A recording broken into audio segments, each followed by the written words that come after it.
자, 먼저 열인데 첫 번째로 배울 거는 온도. 온도가 뭔지를 먼저 배울 거고, 온도. 그리고 열하고 입자의 운동이 무슨 관계일까인 건데, 입자라는 거는 물질을 이루고 있는 하나하나 입자 있지? 입자라고 불러줘. 자, 온도와 입자의 운동 파트 먼저 배우고, 그 열은 어떻게 이동하는지 두 번째로 배우게 될 겁니다. 일단 두 가지 먼저 얘기해 볼게. 일단 여기 책상하고 쌤 중에 누가 열이 많아? 선생님. 내가 열이 많지. 열이 많다는 걸 어떻게 알 수 있어? 온도를 재보면 돼요. 그죠? 온도를 재보면 돼. 그러니까 온도계를 가지고 온도를 많이 재죠. 근데 온도라는 건 사람이 만든 거다. 온도라는 체계는 사람이, 야, 이거는 0도라고 하자, 얘는 10도라고 하자, 얘는 100도라고 하자, 이렇게 온도 체계는 사람이 만든 거라서 온도라는 체계가 없었을 때는 그냥 열이 많다, 열이 적다, 뭐 뜨겁다, 차갑다 라는 거밖에 말할 수 없었었어. 근데 그것을 딱 눈에 띄게, 또는 그 열을 그 눈에 보이지 않는 열을 정확하게 누구가 누구보다 몇 도만큼 높은지 이걸 정확하게 숫자상으로 나타내려고 사람이 만든 것을 온도라고 한다. 이런 정도로 일단 기억해 주면 될 것 같아요. 그래서 온도라는 건 무엇이다? 체크하자. 수치로 나타낸 거야. 수치가 숫자지? 우리 사람이 알아보기 쉽게끔 그 열을 숫자로 나타낸 것을 온도라고 합니다. 온도가 높은 물체는 에너지가 많은 거야. 열이 많으니까. 에너지가 많으면 입자가 더 활발하게 움직이겠지? 그치? 근데 온도가 낮은 물체는 에너지가 적으니까 좀 둔하게, 천천히 움직일 거라는 거야.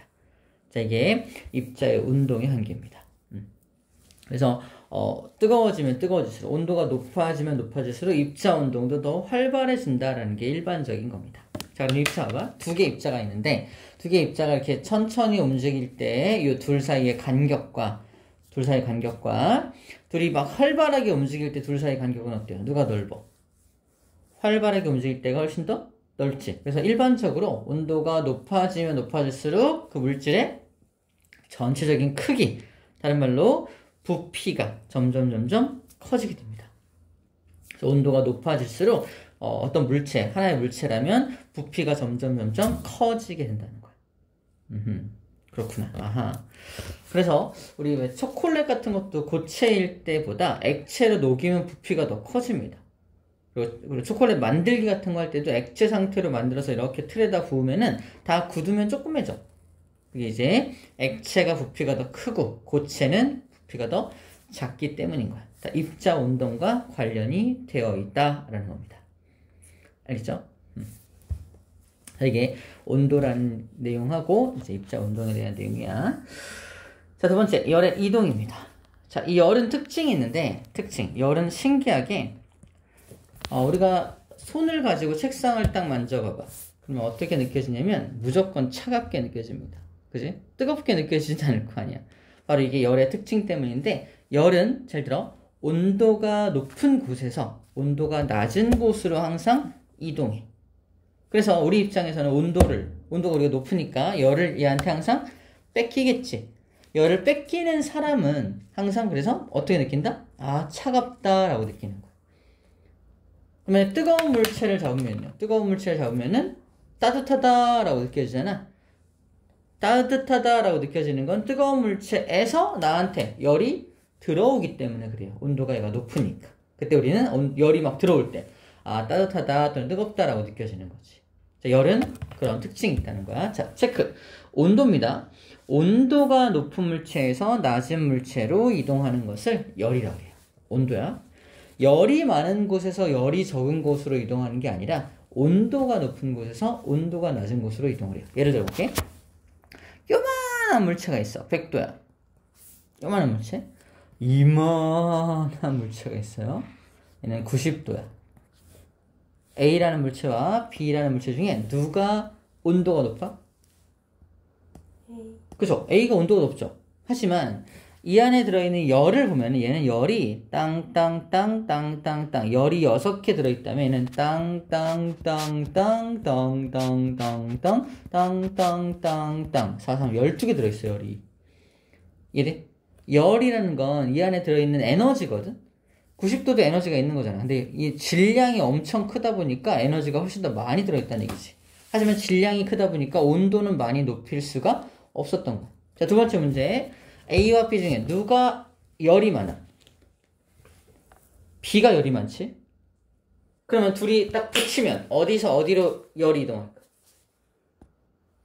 그렇지. A에서 B로 열이 이동하는 거야. 열은 얘가 많지만, 열은 얘가 적죠? 열은 얘가 많지만 뭐가 높으니까? 온도가 높으니까. 그래서 온도가 높은 쪽에서 온도가 낮은 쪽으로 열이 이동한다는 겁니다. 되게 중요해. 그것만 조심해주면 됩니다. 자, 그럼 열이 이렇게 이동하는 방법이 세 가지가 있는데, 첫 번째 방법이 전도라는 방법, 두 번째가 대류라는 방법, 마지막이 복사라는 방법, 세 가지 방법으로 열이 이동합니다. 첫 번째 같은 경우는, 이거가 좋겠다. 이거 뜨거운 국에다가 숟가락을 담가두면 손잡이 부분까지 뜨거워진다. 경험해 본 적 있대요? 일단 이제 뜨거운 가스레인지 켜놓고 거기다 숟가락을 이렇게 대놓고 있는 거야. 숟가락을 좀 있으면 고기 굽는 냄새가 난다. 다시 가스레인지에다가 숟가락을 이렇게 손으로 잡고 이렇게 쭉 올려놓고 있으면 고기 굽는 냄새가 납니다. 그 고기 굽는 냄새의 정체는 그죠? 내 손이 입고 있는 거죠. 불은 저기 있는데 어떻게 열이 여기까지 이동을 해? 숟가락을 타고 이동한 거지. 숟가락을 타고 열이 이동한 거야. 숟가락을 타고 열이 이동하는 방법은 이겁니다. 이게 숟가락이라고 한다면은 이쪽을 가열을 하더라도 이것 때문에 여기가 엄청나게 열이 많아지겠지. 입자 운동이 엄청 활발해지겠지. 이 녀석의 입자 운동이 엄청 활발해지면은 옆에를 땅땅땅땅땅 막 때린단 말이야. 얘도 막 활발해져. 땅땅땅땅. 그럼 여기 있는 게 이 녀석이 또 얘를 또 땅땅땅 때릴 거 아니야. 이런 식으로 입자 운동이 여기를 활발하게 하면 얘가 땅땅땅 옆에 입자를 때려서 이게 옆에 입자가 더 막 흔들리고 또 막 흔들리고 또 흔들리고 해서 에너지가 전달되는 거야. 자, 매질이 이동한 게 아니라 이걸 매질이라 그래. 열을 이동해주는 중간 이 숟가락 같은 물질을 매질이라고 하는데 매질이 이동하는 게 아니라 입자 자체가 이동하는 것이 아니라 입자 운동, 즉 에너지가 전달되는 거예요. 이 방법을 전도된다라고 합니다. 전도된다. 자, 그리고 여기 추운 날 의자, 나무 의자와 금속 의자. 추운 날 금속으로 된 의자가 있고 나무로 된 의자가 둘이 있어. 둘이 딱 앉았어. 어디가 더 차갑게 느껴져? 금속이거든. 금속은 열을 잘 전달하기 때문에 나한테서 열을 뺏어가면은 쭉쭉 전달해버리고 또 뺏어가. 나무 같은 경우는 열이 잘 전달이 안 되기 때문에 일단 처음에 뺏어간다? 처음에 뺏어가지만 이게 딴 데로 전달이 안 되니까 거기 머물러 있어. 내 엉덩이 부분에 머물러 있으니까 더 이상 열을 뺏어가지 않는 거야.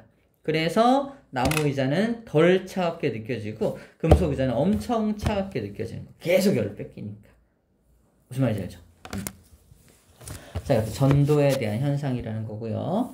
냄비랑 프라이팬은 금속으로 만들어서 열이 잘 전달되지만 손잡이까지 열이 잘 전달되면 안 되죠. 손잡이는 뭐로 만든다? 플라스틱으로 만들어서 열이 잘 전달되지 않도록 만들어야만 합니다. 두 번째. 자, 물을 끓입니다. 물을 끓이면 여기서 물을 끓이면 뜨거워진 물 분자가 뜨거워진 건 이렇게 부피 커지는 거 알아요? 뜨거워진 것은 부피가 커져서 밀도가 작아지니까 이렇게 위로 올라가. 이렇게 위로 올라갑니다. 차가워진 건 다시 내려와. 차가운 건 내려오고 뜨거운 거 올라갑니다. 자, 입자 자체가 뜨거워진 입자가 자기가 스스로 이렇게 올라가는 현상. 뜨거워진 입자가 스스로 올라가는 거. 얘는 뜨거워진 입자가 자기가 움직이는 건 아니지. 에너지만 전달해 주지만 얘는 뜨거워진 녀석이 자기 스스로 막 올라가는 거야. 자, 이런 것을 대류한다 라고 표현합니다. 대류한다. 자, 체크. 입자가 직접 이동하면서 입자가 직접 이동합니다. 입자가 직접 이동하는 거야. 이 녀석은 입자의 운동이 전달되는 거라면 얘는 입자가 직접 이동하는 거야. 자, 위에는 입자의 운동이 전달되는 거야. 여기서 시작해볼까? 입자의 운동 전달. 전도란 입자의 운동이 이렇게 옆으로 전달되는 거라면 밑에 대류는 입자가 직접 열을 가지고 이동하는 거야. 뜨거워진 물이 올라가고 차가운 물이 내려가는 거. 그리고 주전자에 둔 물을 끓일 때 아래쪽만 가열해도 전체적으로 뜨거워지는 이유. 난로를 켜두면 방 전체가 따뜻해지는 이유. 에어컨을 켜면 방 전체가 시원해지는 이유. 전부 다 이 대류라는 것으로 설명이 가능하다라는 거예요. 세 번째는 복사입니다. 물질의 도움 없이 직접 열이 이동하는 것을 복사한다고 표현을 해요. 봐봐. 이 전도하고 대류는 중간에 입자라는 게 필요하지. 입자가 열을 전달해주는 어떤 도움을 주잖아. 그지? 그래서 입자가 꼭 있어야지만 되는데 입자 없이도 열이 전달될 수 있다 없다? 있다. 이 복사라는 방법으로 직접 열이 이동할 수, 에너지가 직접 나오는 거야. 난로 가까이 있으면은 따뜻해지는 거, 이런 것도 복사에 의한 현상이고요. 태양과 sun, 지구 사이에는 진공이라 중간에 아무런 물질도 없거든? 하지만 태양 에너지가 지구로 오니 안 오니? 오지. 중간에 태양 에너지가 지구로 오는 이유도 중간에 아무런 입자가 없지만 직접 에너지가 올 수 있는 어떤 방법 때문이다? 복사라는 방법으로 에너지가 오는 것이다 라는 거예요. 오케이? 그래서 태양의 열이 지구로 온다던가 난로 가까이 있으면 따뜻함을 느낀다던가. 자, 토스터나 오븐으로 요리를 한다. 토스터, 오븐도 이제 그 안에 집어넣고 열 가지고만, 복사열 가지고만 요리를 하는 거고요. 그늘보다 햇볕 아래가 더 따뜻하다? 그지? 햇볕 아래 있으면은 그 열 에너지가 전달되니까 따뜻하게 되겠죠. 그 다음에 적외선 카메라로 물체나 사람을 촬영하면 온도 분포를 할 수 있다. 적외선 촬영을 하면은 사람 같은 경우, 사람도 열 에너지를 방출하잖아. 열 에너지를 방출하는 것을 적외선 카메라로 보면은 사람을 볼 수 있죠. 그래서 깜깜한 밤에도 적외선 카메라로 이렇게 찍으면은 사람이 어디 있는지, 동물이 어디 있는지를 알 수가 있습니다. 자, 다 복사열을 이용하는 것이다 라는 거예요. 가장 많이 비유하는 게 이 그림입니다. 자, 봐봐. 책상을 직접 던지고 있지. 중간에 물질의 도움을 안 받고 있잖아. 자, 요 그림이에요. 절마 안 돼. 지금 여기 들어온 지 한 10분밖에 안 됐어. 자, 이렇게 책을 직접 던지는 거. 이게 바로 뭐다? 복사입니다. 중간에 이 아이들의 도움을 받지 않고 직접 던지는 거 복사이고요. 아이들한테 하나씩 이렇게 전달하는 것을 이제 전도라 그래. 이게 아이들 하나하나가 입자거든. 입자가 직접 움직이는 게 아니라 에너지만, 즉 책이라고 하는 에너지만 전달하는 거고, 밑에 있는 얘는 뭐야? 얘는 지가 직접 책을 들고 가고 있지. 입자가 이동하면서 에너지를 전달하는 것이니까 이것은 대류에 비유할 수가 있습니다. 됐나요? 아이고 힘들어. 자, 문제 풀어보자. 문제 풀어보자.